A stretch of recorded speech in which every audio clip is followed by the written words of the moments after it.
जय श्री राम। मैं नीलू आपका अपने चैनल पर फिर से एक बार स्वागत करती हूँ। आइए हम अब रामायण के बालकांड के आगे की कथा शुरू करते हैं।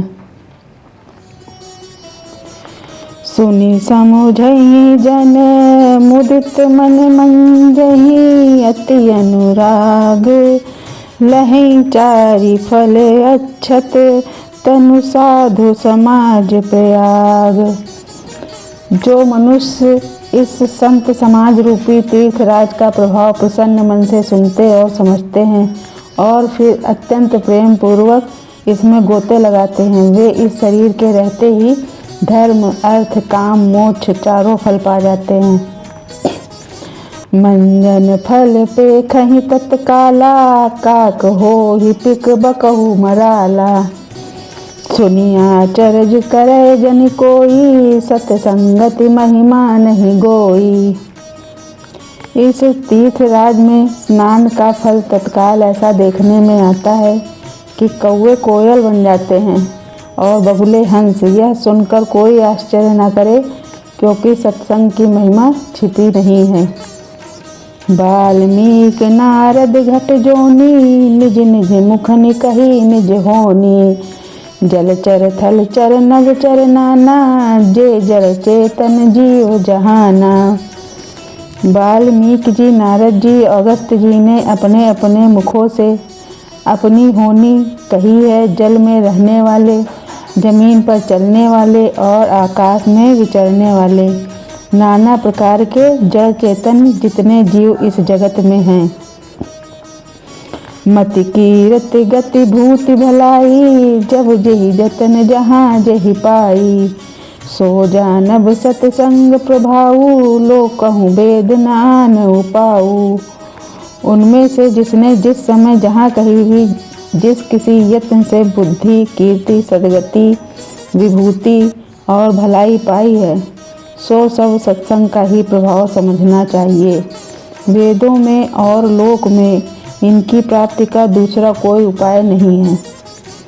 बिनु सत्संग विवेक न होई राम कृपा बिनु सुलभ न सोई। सतसंगत मुद मंगल मूला सोई फल सिद्धि सब साधन फूला। सत्संग के बिना विवेक नहीं होता और श्री राम जी की कृपा के बिना वह सत्संग सहज में मिलता नहीं है। सत्संगति आनंद और कल्याण की जड़ है। सत्संग की सिद्धि ही फल है और सब साधन तो फूल हैं। सठ सुधर ही सत्संगति पाई पारस परस कुधात सुहाई। विधि बस सुजन कुसंगत परही फनि मनि सब निज गुण अनुसरही। दुष्ट भी सत्संगी पाकर सुधर जाते हैं। जैसे पारस के स्पर्श से लोहा सुहावना हो जाता है, किंतु दैव योग से यदि कभी सज्जन कुसंगति में पड़ जाते हैं तो वे वहाँ भी सांप की मणि के समान अपने गुणों का ही अनुसरण करते हैं। अर्थात जिस प्रकार सांप का संसर्ग पाकर भी मणि उसके विष को ग्रहण नहीं करती तथा अपने सहज गुण प्रकाश को नहीं छोड़ती, उसी प्रकार साधु पर पुरुष दुष्टों के संग में रहकर भी दूसरों को प्रकाश ही देते हैं। दुष्टों का उन पर कोई प्रभाव नहीं पड़ता है। विधि हरिहर कवि को विद्वानी कहत साधु महिमा सकुचानी।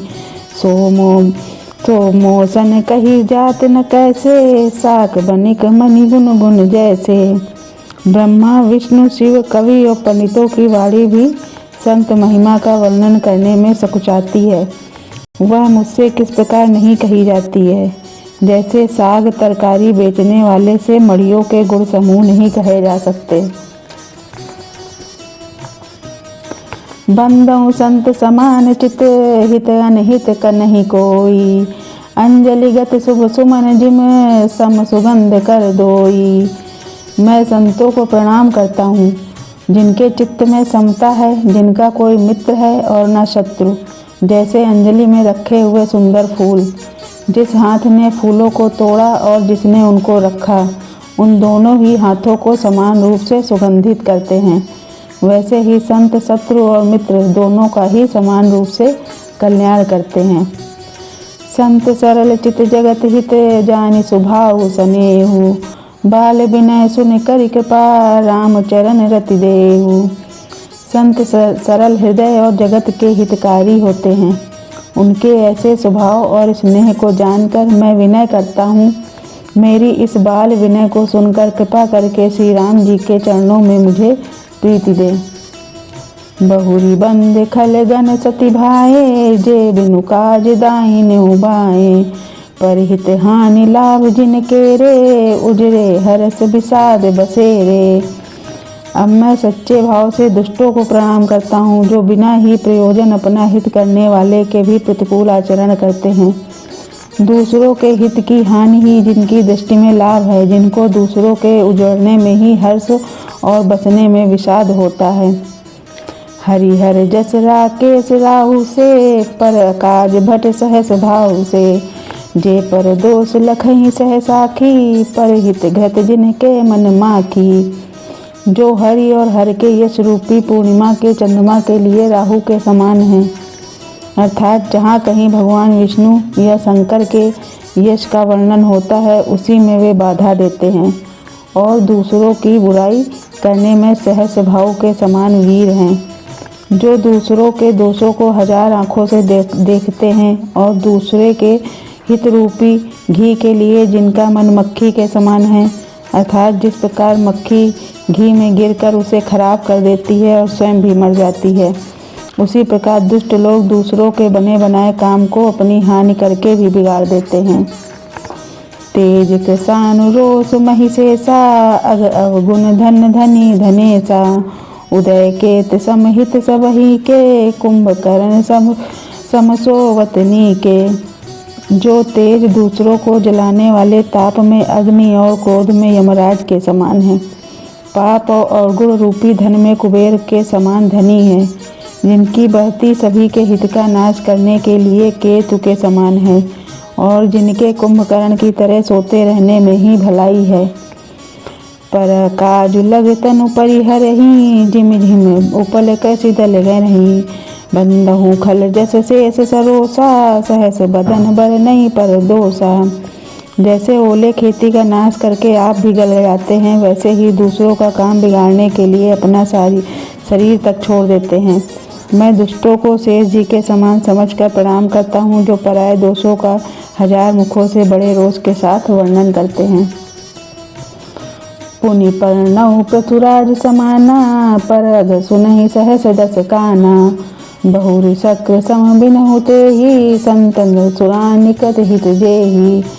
पुनः उनको राजा पृथु जिन्होंने भगवान का यश सुनने के लिए 10,000 कान मांगे थे के समान जानकर प्रणाम करता हूँ जो 10,000 कानों से दूसरों के पापों को सुनते हैं।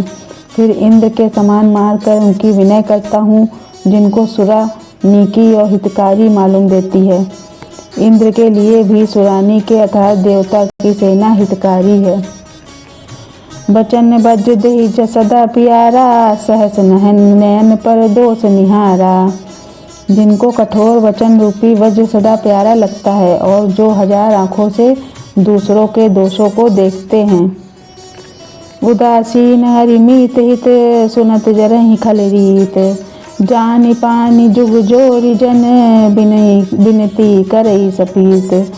दुष्टों की यह रीति है कि वे उदासीन शत्रु अथवा मित्र किसी का भी हित सुनकर जलते हैं। यह जानकर दोनों हाथ जोड़कर यह जन प्रेम पूर्वक उनसे विनय करता है।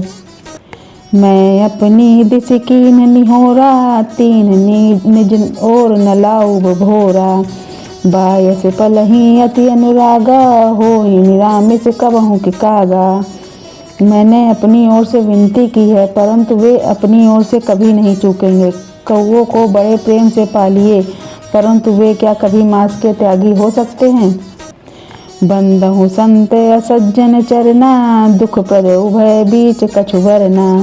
बिछुरत एक प्राण हर लेहि मिलत एक दुख दारुण देहि। मैं अब संत और असंत दोनों के चरणों की वंदना करता हूँ। दोनों ही दुख देने वाले होते हैं परंतु उनमें कुछ अंतर कहा गया है। वह अंतर यह है कि एक संत तो बिछुड़ते समय प्राण हर लेते हैं और दूसरे मिलते हैं तब दारुण दुख देते हैं। अर्थात संतों का बिछुड़ना मरने के समान दुखदायी होता है और असंतों का मिलना। उपजही एक संग जग माही, जलज जोंक जिम गुन बिलगाही। सुधा सुरा सम साधु असाधु, जनक एक जग जलधि अगाधु। दोनों संत और असंत जगत में एक साथ पैदा होते हैं, पर एक साथ पैदा होने वाले कमल और जोंक की तरह उनके गुण अलग अलग होते हैं। कमल दर्शन और स्पर्श से सुख देता है, किंतु जोंक शरीर का स्पर्श पाते ही रक्त चूसने लगती है। साधु अमृत के समान मत रूपी संसार से उबारने वाला और असाधु मदिरा के समान मोह, प्रमाद और जड़ता उत्पन्न करने वाला है। दोनों को उत्पन्न करने वाला जगत रूपी अगाध समुद्र एक ही है। शास्त्रों में समुद्र मंथन से ही अमृत और मदिरा दोनों की उत्पत्ति बताई गई है। आज के वीडियो में हम अपनी कथा यहीं समाप्त करते हैं। अगले वीडियो में हम आगे की कथा लेकर फिर उपस्थित होंगे। अगर आपको मेरी कथा अच्छी लगती हो तो इसे लाइक सब्सक्राइब जरूर करिएगा। तब तक के लिए जय श्री राम।